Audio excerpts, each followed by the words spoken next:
The atmosphere in Los Angeles has been thick with an unbearable, suffocating tension for weeks, a pressure cooker of corporate ambition and personal vendettas, just waiting for a singular spark to ignite a catastrophic explosion. For Hope Logan, the halls of Forrester Creations had transformed from a sanctuary of creative expression into a hostile, psychological prison. Week after agonizing week, she endured the calculated, relentless marginalization orchestrated by Steffy Forrester Finnegan. The Hope for the Future line, a brand built on Hope's blood, sweat, and visionary idealism, was unceremoniously pushed into the dark corners of the company, perpetually paused to prioritize Eric Forrester's couture. Steffi's condescending leadership, punctuated by her arrogant challenges and dismissive attitude, systematically dismantled Hope's professional dignity. The realization hit Hope with the force of a physical blow. The company her mother had helped build, the legacy she had bled for, was no longer her home. It was a battlefield where she was being starved of her creative oxygen. Pushed to her absolute breaking point and realizing that an internal hostile takeover for the co-CEO chair was a losing battle, Hope made the most monumental, landscape-altering decision of her entire career. She decided to walk away. But Hope Logan was not about to retreat into the shadows of defeat. She was preparing to step into a blinding new spotlight.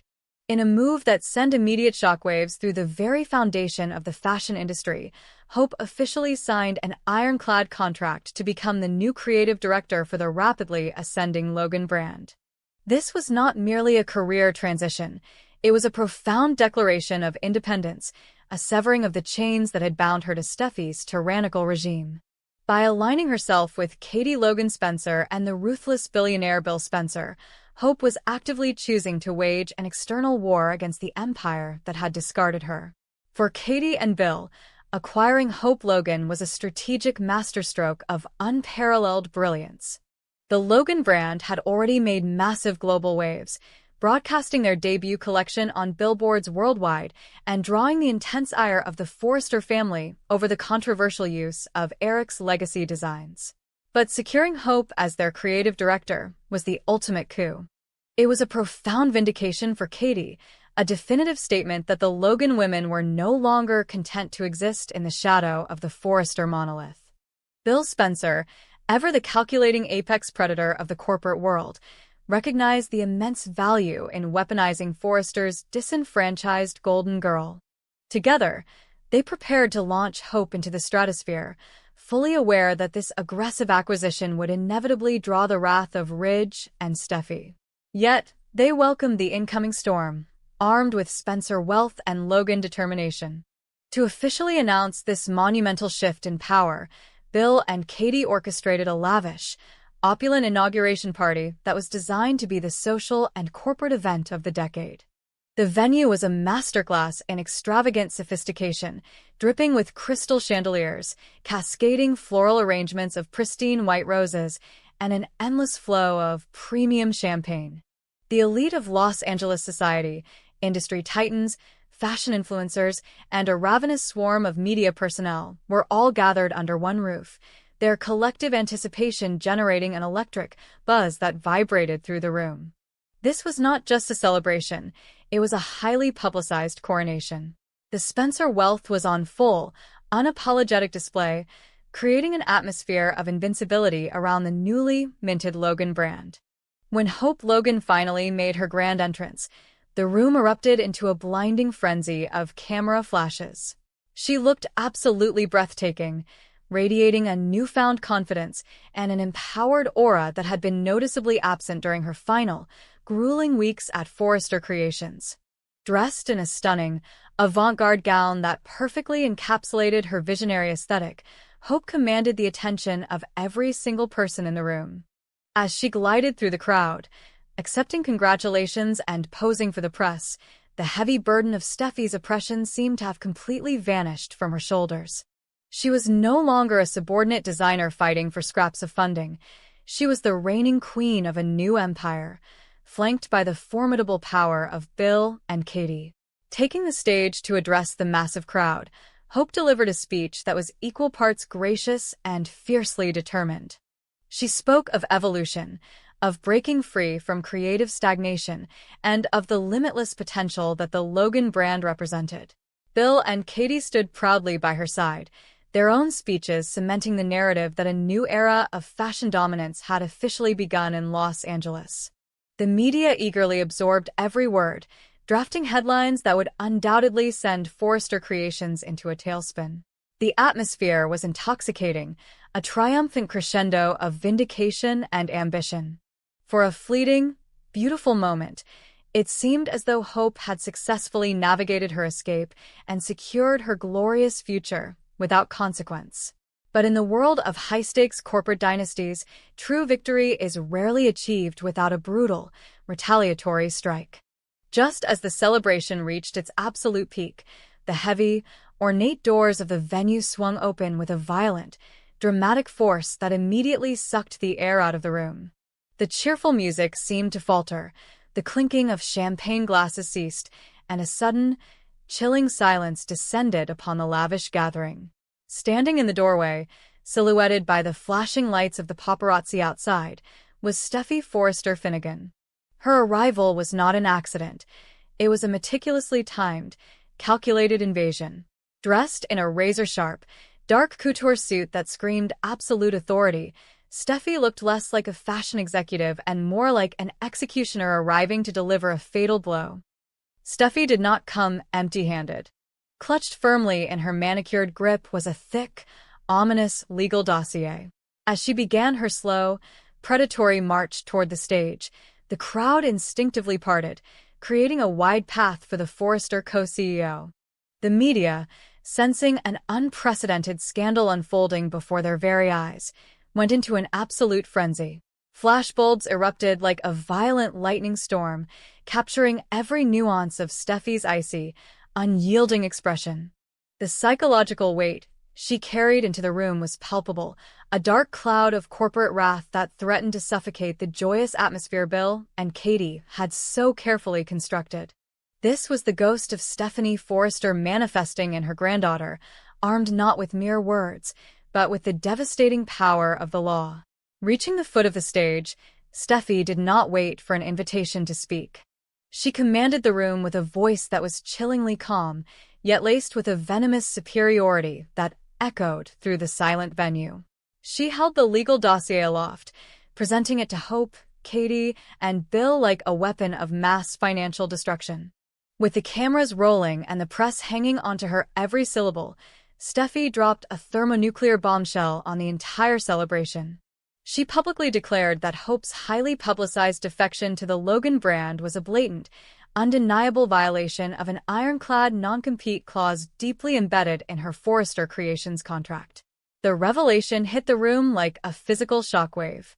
The legal jargon, meticulously translated by Steffy into pure, unadulterated malice, outlined a trap that had been set long before Hope ever considered walking out the door. Steffy elaborated, her voice dripping with arrogant satisfaction, that Hope was legally bound to Forrester Creations, and any attempt to design, consult, or act as creative director for a rival company within a specified time frame was a direct breach of contract. But Steffy was not finished. Turning her piercing, predatory gaze toward Bill and Katie, she escalated the situation from a mere contract dispute to a declaration of total financial annihilation. With the media recording every devastating word, Steffy issued a ruthless, uncompromising ultimatum. She threatened to unleash the full, terrifying might of the Forrester legal team upon the Logan brand. If Katie and Bill dared to launch even a single stitch of Hope's new collection, Steffy promised to sue them into absolute bankruptcy. She vowed to freeze their assets, tie them up in endless, multi-million-dollar litigation, and completely destroy the commercial viability of their new enterprise before it even reached the runway. The stolen Eric Forrester designs were one thing, but this was a blatant act of war, and Steffy was making it abundantly clear that she intended to salt the earth so nothing Logan could ever grow again. The initial shock that paralyzed Hope quickly melted into a profound, unadulterated Logan defiance. Refusing to be humiliated in front of the press and her new corporate family, Hope stepped down from the podium, closing the physical distance between herself and Steffy. The psychological warfare between the two women reached a terrifying, volcanic peak. Decades of generational trauma, the bitter rivalry of Brooke and Taylor, the endless emotional tug-of-war over Liam Spencer, and the suffocating corporate oppression all culminated in this exact, explosive moment. Hope stared directly into Steffy's eyes, refusing to flinch, refusing to yield an inch of ground to the woman who had systematically tried to break her spirit. A fiery, vicious confrontation erupted right there on the venue floor. Hope passionately defended her right to creative freedom, accusing Steffy of utilizing draconian legal loopholes simply because she was terrified of facing legitimate competition. Hope's voice trembled with a mixture of raw fury and undeniable strength as she called out Steffy's petty, vindictive nature, declaring that Forrester Creations was a sinking ship captained by a tyrant. Steffy, completely unbothered by the emotional outburst, maintained her icy composure, arrogantly reminding Hope that business is not about feelings, it is about contracts, leverage, and power. Steffy mocked Hope's idealism, dismissing the Logan brand as a pathetic, amateur attempt to steal Forrester's glory, and reiterated her promise to legally crush them all. The media circus surrounding them descended into absolute chaos. Reporters shouted over one another, desperately trying to get a quote, while the relentless flashing of cameras illuminated the hatred burning between the two women. What was meticulously planned as a sophisticated, elegant PR event had instantly degenerated into a chaotic, messy tabloid spectacle. The footage of Hope and Steffy tearing into each other, the threats of bankruptcy, and the waving of the legal dossier were already being uploaded, guaranteed to be the front-page news of every major publication by morning. It was a complete and utter diplomatic disaster, a public spectacle that permanently incinerated any remaining bridges between the Forrester and Logan families. The collateral damage of this public explosion was destined to be catastrophic. Rich Forrester, desperately trying to maintain peace within his family, would inevitably wake up to a corporate nightmare, caught directly in the crossfire between his fiercely protective wife and his ruthlessly ambitious daughter. Brooke Logan, witnessing her daughter being publicly ambushed and threatened, would undoubtedly be driven into a state of radicalized fury, demanding immediate, devastating retaliation against Steffy. Liam Spencer, forever trapped in the emotional purgatory between the two women, would be forced to watch his current wife and his ex-wife tear each other apart on a global stage. And Bill Spencer, never one to back down from a threat, would undoubtedly begin marshalling his own legal forces, preparing for a bloodbath that would make all previous corporate battles look like child's play. The landscape of the Los Angeles fashion industry had been fundamentally, irreversibly altered in the span of a single evening. The battle lines were no longer just drawn, they were deeply entrenched and heavily fortified. You were either standing with the legacy and legal might of Forrester Creations, or you were aligning with the rebellious, heavily funded ambition of the Logan brand. This was no longer just about fabric, runway shows, or creative differences. It was about survival, legacy, and the absolute destruction of the enemy. Steffy's ambush had officially ignited a ruthless, unforgiving corporate war between the two biggest families in the city, a war where no tactic was too dirty, no threat too severe, and no relationship sacred enough to be spared from the impending carnage. As the dust settled on the ruined inauguration party, the realization dawned on everyone present that this was merely the opening salvo. Hope Logan had finally found her voice and her fighting spirit, backed by the immense power of the Spencer empire. Steffy Forrester Finnegan had demonstrated that she was willing to weaponize the law to maintain her absolute dominance. The days of passive-aggressive boardroom maneuvering were officially over. Los Angeles was about to witness a sartorial warfare of unprecedented proportions, a battle to the corporate death where only one dynasty could emerge victorious, leaving the other in absolute ruin. The war has officially begun, and the fallout will be absolute.